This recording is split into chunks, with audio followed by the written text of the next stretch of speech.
Hi, this morning I want to talk about the design process. This is the process that we've based the design of the curriculum around. It's a problem-solving method that basically walks students through a process for solving problems, for creating designs, for getting their lives organized. It really fills many, many different uh, pieces. So the first thing we take a look at is a picture of a bridge down in Central America. Now, when they built this bridge, conditions were different. There was a hurricane that went through and the river was relocated. So I use this as a reminder that our designs can't be so rigid that they can't be changed. Otherwise, we end up with a bridge to nowhere.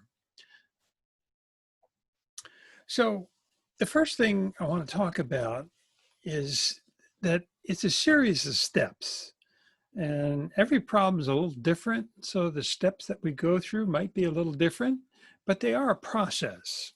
And we want to make sure that there's a start and a finish. The problem with young people is they think they have an answer and they jump right to it without going through a process to really discern the best method forward. And so the whole object of using a design process is to make sure that we come up with the greatest chance of success. We call the process optimization. So the very first step in any problem-solving process is to really conduct some preliminary research. We want to get in there. We want to talk about all the different ideas that we have to deal with. And the first thing that I encourage students to do is to do that background research and identify any vocabulary that you might come across.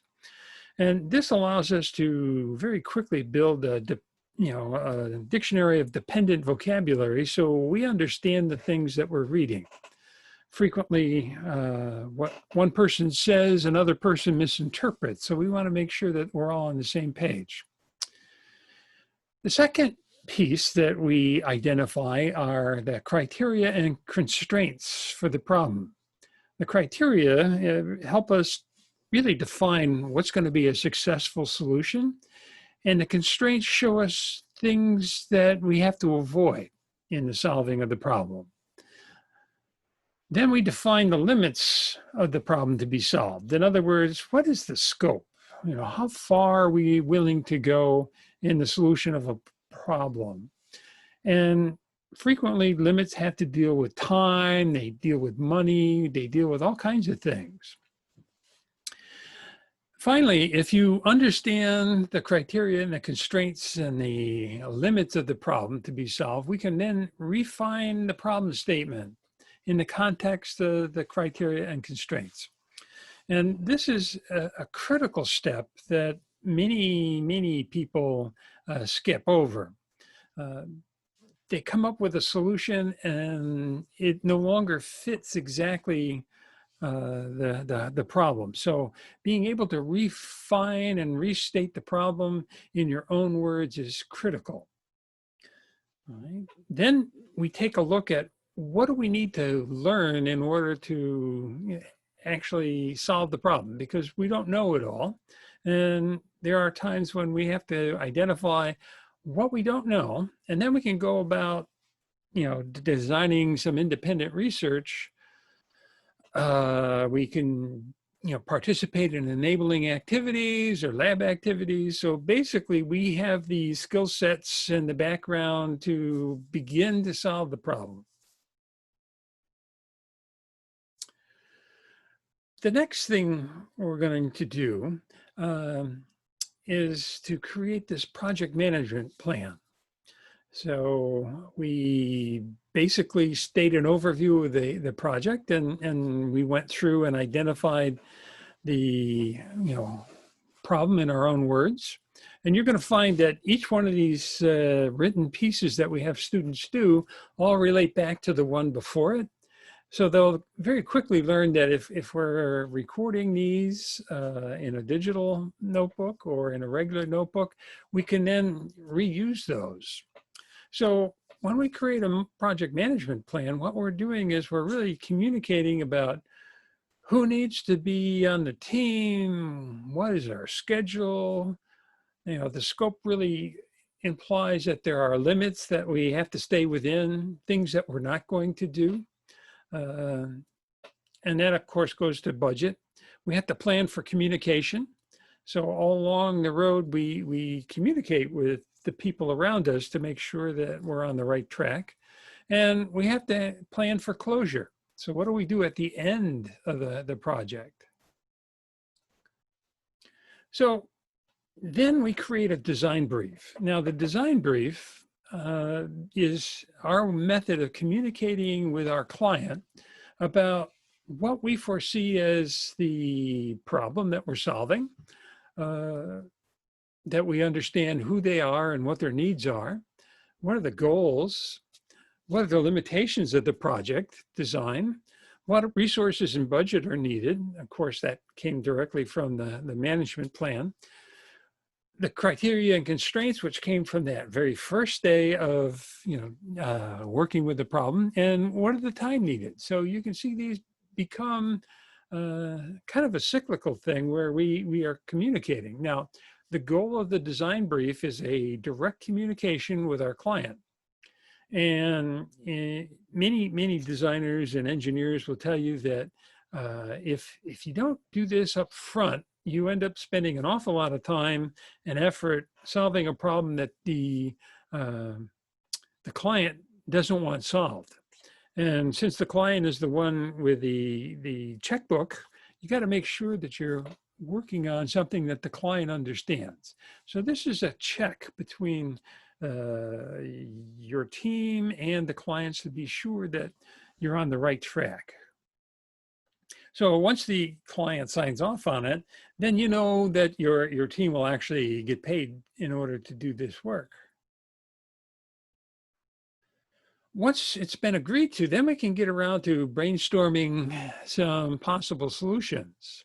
So basically, the first idea is to generate lots of ideas. Now, if you notice, there are a couple of students here, and they're using their engineering notebooks to record everything. They're also using great big chart paper so they can stick it to a wall. And depending on what school you're in, we use whiteboards, we use all kinds of things to get these ideas out there in some kind of organized fashion. And with digital cameras now, we can come around and take pictures of anything we put on a whiteboard or anything we write on this giant note paper. It allows us to generate lots of ideas quickly.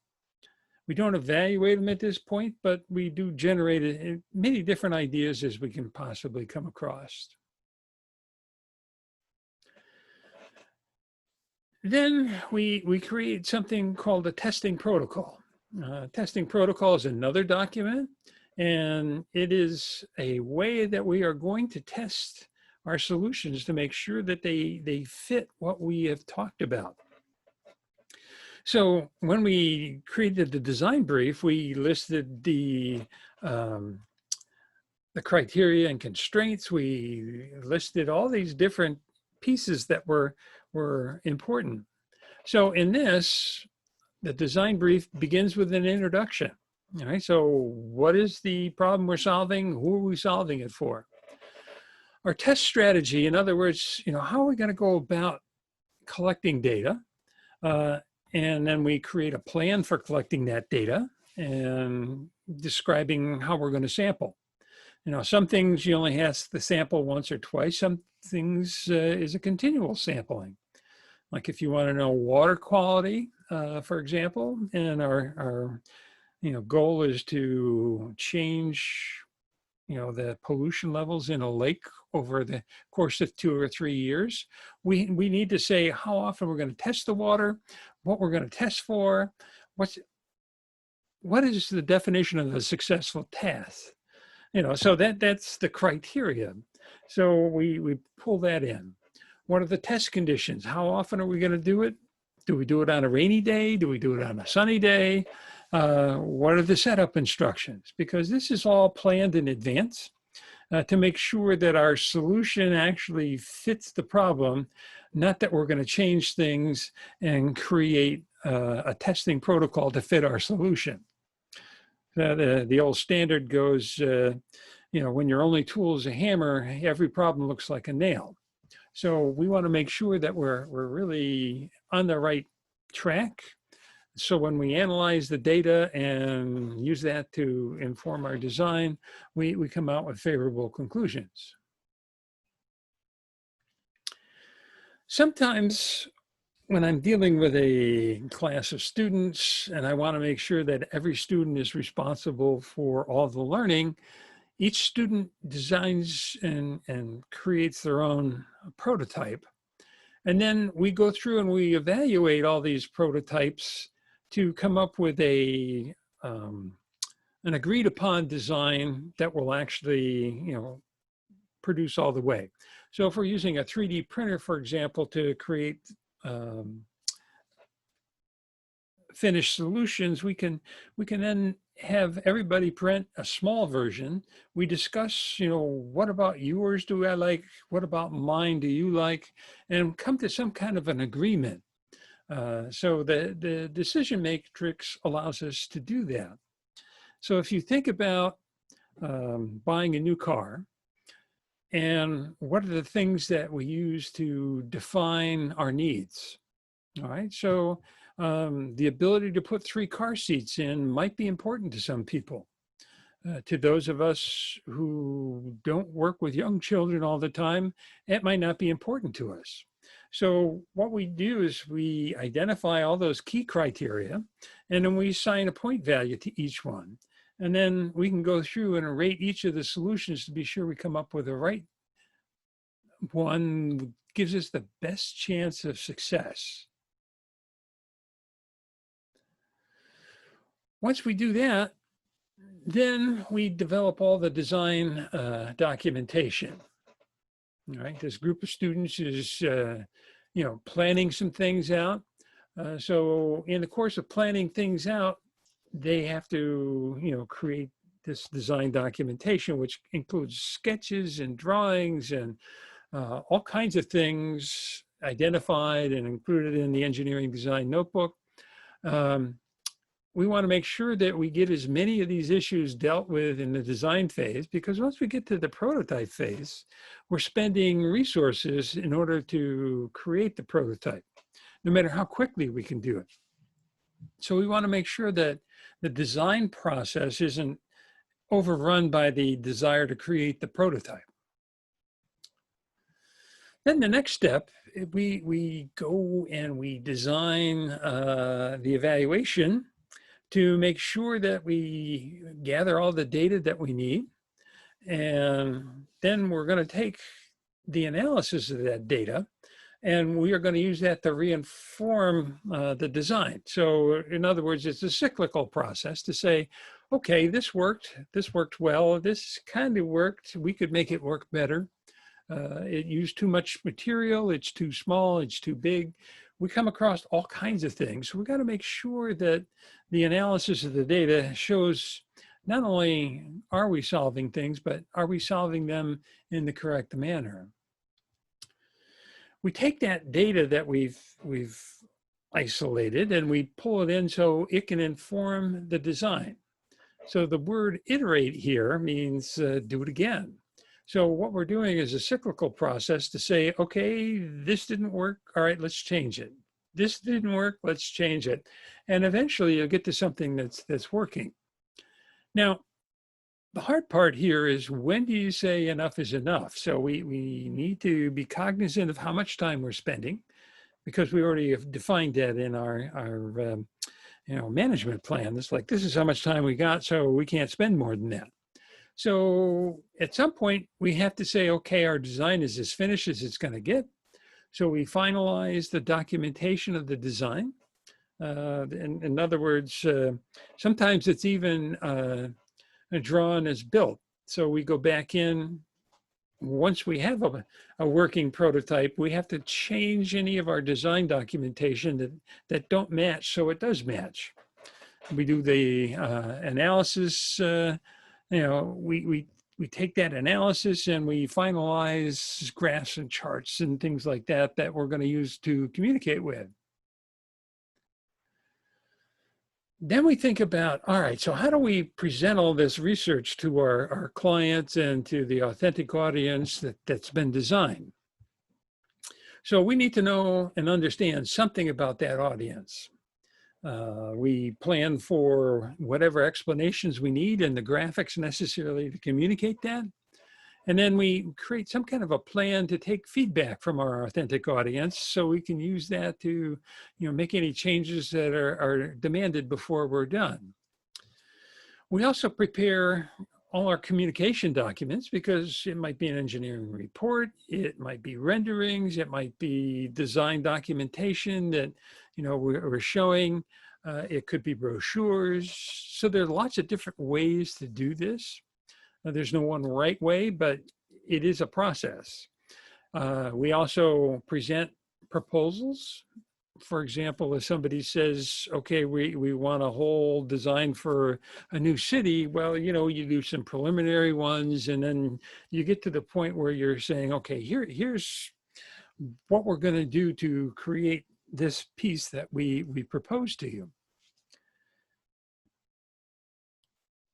And finally, we present this to the authentic audience and we get feedback from people who know what we're talking about. So in this case, it's a marvelous thing. And we present all kinds of things. So in this case, the students presented their decision matrix. They showed how they went about doing some things. They did some calculations. They showed the mathematical formulas that they were paying attention to. And so when they went through their trials, they could really boil it down to saying, well, this one gives us our best chance at success. So now we can make either a bigger model or, get it ready for manufacturing. So that's a design process that every single project problem that the students are going to be presented with in the course are going to use. So it's important to ingrain that in the students. It's important to recognize that as a teacher and make sure that as we walk through each one of the project problems that we make sure that the students are following this process.